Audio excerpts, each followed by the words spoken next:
చంద్రబాబు ప్రభుత్వం అంటేనే అన్నింటా వసూళ్లకు మారుపేరు.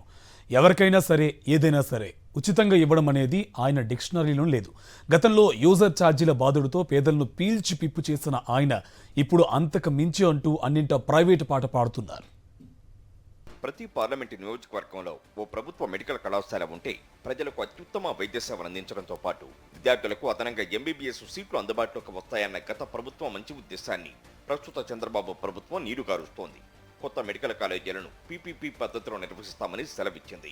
దీంతో ఆ కాలేజీల్లో కన్వీనర్ కోటా సీట్ల ఫీజు ఆకాశానంటడం ఖాయం. కష్టపడి కన్వీనర్ సీటు తెచ్చుకోగలిగిన పేద పిల్లలు అంత ఫీజు కట్టలేక వైద్య విద్యకు దూరం కావలసిన దుస్థితి. కొండ నాలుకకు మందు వేస్తే ఉన్న నాలుక ఊడిపోయిందన్న చందంగా పరిస్థితి మారిపోయింది. వైఎస్ఆర్సీపీ ప్రభుత్వం నెలకొల్పిన కొత్త ప్రభుత్వ వైద్య కళాశాలలను గుజరాత్ తరహాలో ప్రభుత్వ ప్రైవేటు భాగస్వామ్య విధానంలో నిర్వహించాలని సీఎం చంద్రబాబు నిర్ణయించడంపై సర్వత్రా తీవ్ర ఆందోళన వ్యక్తమవుతోంది. రాష్ట్రంలో అన్ని ప్రాంతాల ప్రజలకు సూపర్ స్పెషాలిటీ వైద్య సేవలను చేరువ చేయడంతో పాటు పేద మధ్యతరగతి వర్గాల వైద్య విద్య కళను సాకారం చేయాలనే ఉన్నత ఆశయంతో చరిత్రలో తొలిసారిగా ప్రభుత్వ రంగంలో ఏకంగా 17 కొత్త వైద్య కళాశాలల నిర్మాణానికి మాజీ సీఎం వైఎస్ జగన్మోహన్ రెడ్డి శ్రీకారం చుట్టారు.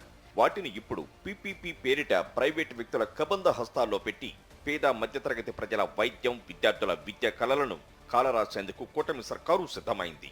గతేడాది మెరుగైన నిర్వహణ కోసం 5 కొత్త ప్రభుత్వ వైద్య కళాశాలల్లో సెల్ఫ్ ఫైనాన్స్ విధానాన్ని ప్రవేశపెట్టినప్పుడు గత ప్రభుత్వంపై నారా లోకేష్ తీవ్ర విమర్శలు చేశారు.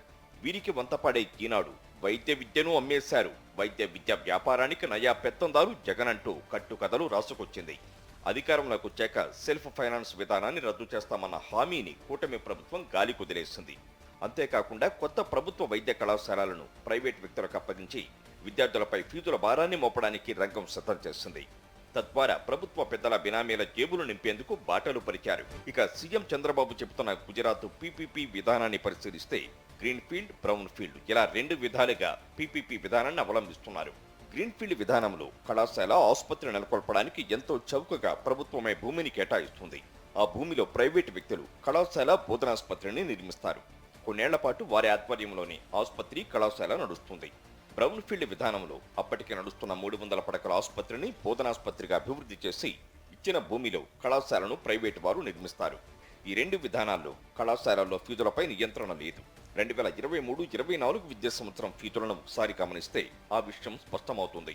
ఇక్కడ ప్రభుత్వ పరిధిలో నడిచే కళాశాలల్లో కన్వీనర్ కోటా సీట్లకు 25,000 ఫీజు ఉంది.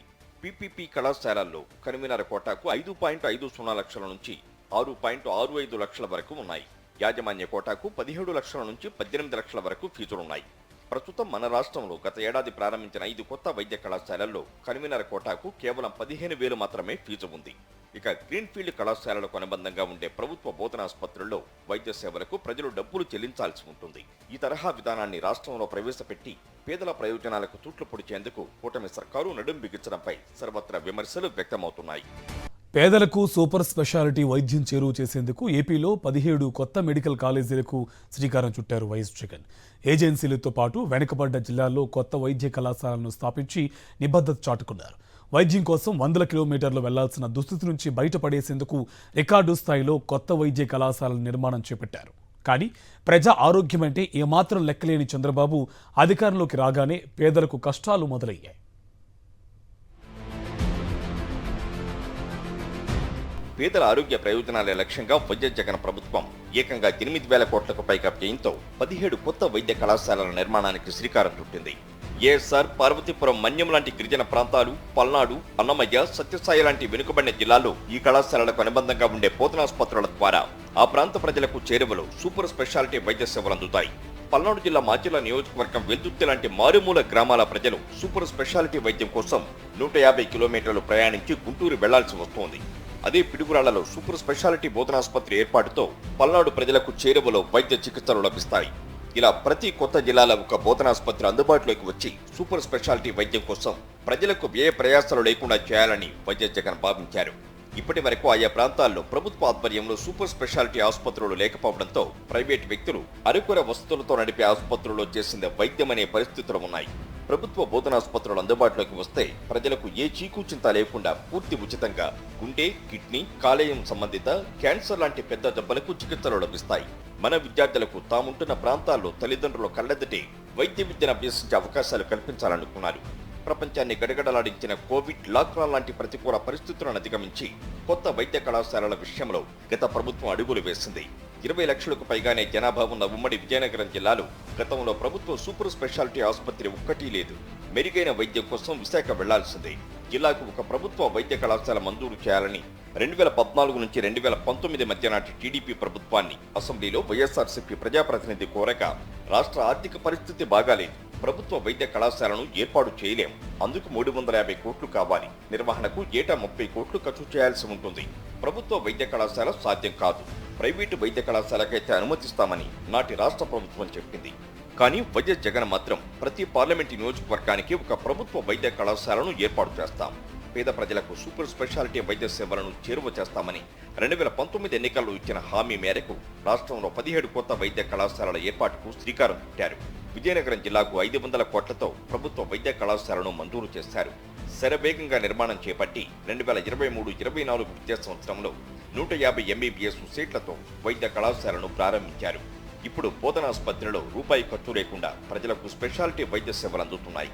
ఇప్పుడు మళ్లీ చంద్రబాబు రాకతో కొత్త ప్రభుత్వ వైద్య కళాశాలలను పీపీపీ విధానంలో ప్రైవేటు వ్యక్తులకు కట్టబెట్టబోతున్నారు. దీంతో ప్రస్తుతం ప్రభుత్వ ఆధీనంలో ఉన్న కళాశాల, బోధనాసుపత్రి ప్రైవేటు వ్యక్తుల అజమాయిషీలోకి వెళ్లనున్నాయి. ప్రైవేటు కళాశాలల తరహాలో ఎంబీబీఎస్ కోర్సుల ఫీజుల్లో పెరుగుదల చోటు చేసుకుంటుంది.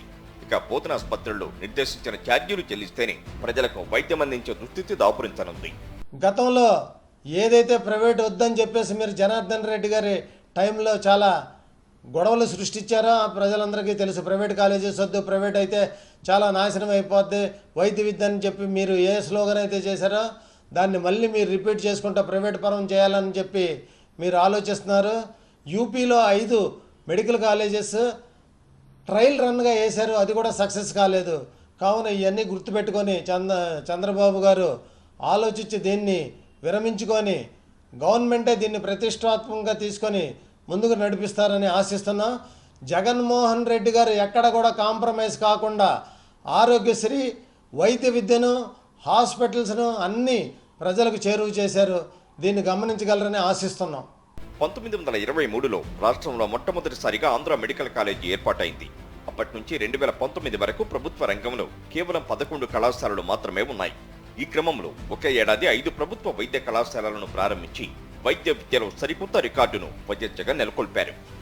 రాష్ట్రంలోని ప్రజలందరికీ సూపర్ స్పెషాలిటీ వైద్య సేవలు అందాలి. పేద, మధ్యతరగతి విద్యార్థులకు వైద్య విద్య కళను సాకారం చేయాలి. ప్రభుత్వమే కళాశాలను నిర్మించడం ద్వారానే ఇది సాధ్యమవుతుంది. దీన్ని గుర్తించిన వైఎస్ జగన్మోహన్ రెడ్డి 17 మెడికల్ కాలేజీల నిర్మాణానికి ప్రణాళిక రూపొందించారు. ఇప్పటికే పలు కళాశాలలను ప్రారంభించిన ఆయన మిగతా వాటి నిర్మాణానికి నిధులు సైతం కేటాయించారు. 2019లో వైఎస్ఆర్సీపీ ప్రభుత్వం అధికారంలోకి రాగానే ఒకేసారి 17 మెడికల్ కాలేజీల నిర్మాణానికి శ్రీకారం చుట్టారు వైఎస్ జగన్మోహన్ రెడ్డి. 8,480 కోట్లు ఖర్చు చేసి 2,550 ఎంబీబీఎస్ సీట్లు అదనంగా వచ్చేలా ఏర్పాట్లు చేశారు. తద్వారా రాష్ట్ర విద్యార్థులు వైద్య విద్య కోసం విదేశాలను ఆశ్రయించకుండా ఉండాలన్నదే జగన్ సంకల్పం. 2023లో 5, 2024లో మరో 5, 2025లో 7 మెడికల్ కాలేజీలు ప్రారంభించేలా నిధులు కేటాయించారు. విజయనగరం మెడికల్ కాలేజీకి 500 కోట్లు, మచిలీపట్నానికి 550 కోట్లు, రాజమహేంద్రవరానికి 475 కోట్లు, ఏలూరుకు 525 కోట్లు, నంద్యాలకు 475 కోట్ల నిధులు కేటాయించారు. శరవేగంగా పనులు చేపట్టి గతేడాది ఒకేసారి ఈ 5 గవర్నమెంట్ మెడికల్ కాలేజీలను ప్రారంభించి 750 మందికి అడ్మిషన్లు ఇచ్చారు. తద్వారా వైద్య విద్యలో సరికొత్త రికార్డు నెలకొల్పారు వైఎస్ జగన్. ఇక పాడేరు మెడికల్ కాలేజీకి 500 కోట్లు, మార్కాపురానికి 475 కోట్లు, మదనపల్లెకు 475 కోట్లు, పులివెందులకు 500 కోట్లు, ఆదోనికి 475 కోట్ల నిధులు కేటాయించారు. ఈ 5 కాలేజీల పనుల పూర్తి ఈ విద్యా సంవత్సరంలోనే ప్రారంభించాలని సంకల్పించారు. వచ్చే ఏడాది మరో 7 మెడికల్ కాలేజీలు ప్రారంభించడం ద్వారా మొత్తం 2,550 ఎంబీబీఎస్ సీట్లు అందుబాటులోకి తీసుకురావాలని భావించారు. ఈ క్రమంలోనే పిడుగురాళ్ల మెడికల్ కాలేజీకి 500 కోట్లు, పెనుకొండకు 475 కోట్లు, పాలకొల్లుకు 475 కోట్లు, నర్సీపట్నానికి 500 కోట్లు, పార్వతీపురానికి 600 కోట్లు, బాపట్లకు 505 కోట్లు, అమలాపురానికి 475 కోట్లు కేటాయించారు. రాష్ట్రంలో మెడికల్ కాలేజీలను నిర్మించడంతో పాటు వాటి నిర్వహణ బాధ్యత కూడా ప్రభుత్వమే చేపట్టేలా వైఎస్ జగన్ ఓ మోడల్ ను రెడీ చేశారు. ఎంబీబీఎస్ సీట్లన్నీ ప్రభుత్వం ఆధీనంలో ఉండడం వల్ల విద్యార్థులపై ఫీజుల భారం పడే అవకాశం ఉండదు. ప్రభుత్వ కాలేజీల్లో సీట్లు పెరగడం వల్ల ప్రైవేట్లో పోటీతో పాటు ఫీజులు కూడా తగ్గుతాయి. అదే పీపీపీ విధానంలో మెడికల్ కాలేజీతో పాటు ఆసుపత్రి నిర్మించేందుకు ప్రభుత్వమే చౌకగా భూమిని కేటాయిస్తుంది. ఈ భూమిలో ప్రైవేటు వ్యక్తులు నిర్మాణాలు చేపడతారు. ఆ తరువాత అగ్రిమెంట్ ప్రకారం కొన్నేళ్ల పాటు వారి ఆధ్వర్యంలో అవి నడుస్తాయి. ఈ విధానం ద్వారా కళాశాలల్లో ఫీజులపై నియంత్రణ ఉండదు. సాధారణంగా పబ్లిక్ ప్రైవేట్ పార్ట్నర్షిప్ ద్వారా నిర్మించే మెడికల్ కాలేజీల్లో కన్వీనర్ కోటా ఫీజు 5.50 లక్షల నుంచి 6.65 లక్షల వరకు ఉంటుంది. అదే మేనేజ్మెంట్ కోటాకైతే 17 లక్షల నుంచి 18 లక్షల వరకు చెల్లించాల్సి వస్తుంది. కానీ ఆంధ్రప్రదేశ్లో గత ఏడాది వైఎస్ జగన్ ప్రారంభించిన 5 కొత్త మెడికల్ కాలేజీల్లో కన్వీనర్ కోటా ఫీజు కేవలం 15,000 రూపాయలు మాత్రమే. విజన్ ఉన్న నాయకుడు ముఖ్యమంత్రి అయితే ఎలా ఉంటుందన్న దానికి జగన్ హయాంలో నిర్మించిన మెడికల్ కాలేజీలే ఉదాహరణగా నిలుస్తాయి. కేవలం 15,000 నామమాత్రపు ఫీజుతో ఎంబీబీఎస్ సీటు దక్కడమన్నది నిజంగా అదృష్టమనే చెప్పాలి. కానీ ఇప్పుడు ఆ అదృష్టానికి గండి కొడుతోంది కూటమి సర్కార్. జగన్ ప్రభుత్వం నిర్మించ తలపెట్టిన మెడికల్ కాలేజీలను పీపీపీ విధానంలోకి తీసుకెళ్లి విద్యార్థులను వైద్య విద్యకు దూరం చేస్తోందనే వాదన బలంగా వినిపిస్తోంది.